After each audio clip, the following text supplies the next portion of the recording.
هنوضحها بمثال. غير مهم وغير عاجل يعني ايه؟ يعني انك تفتح صفحات السوشيال ميديا تتفرج عليها كتير قوي، انك تتفرج على التلفزيون وبرامج كتير بشكل ملوش معنى، انك تسرح قدام التلفزيون في فيلم ممكن شفته كتير قوي، انك تضيع وقت طويل في مكالمات.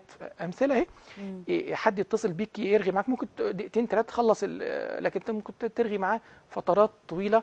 ده غير مهم وغير عاجل، يعني حاجه مش مستعجله وغير مهمه. ده بين قوسين كده نسميه مربع الضياع.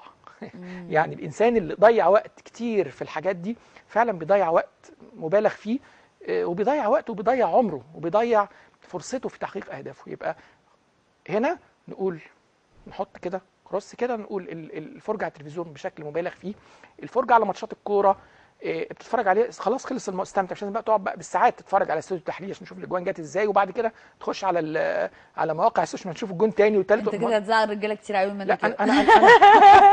انا غاوي كوره على فكره. لان كل لا الازواج يتفرجوا الاول على ماتش قبل الماتش بتاعهم.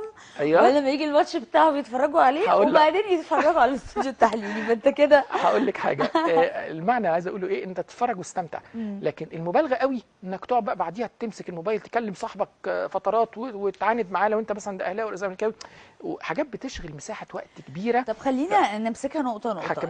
العادي المفروض او الافريج للمواطن او الشخص العادي انه يتفرج على التلفزيون كام ساعه في اليوم؟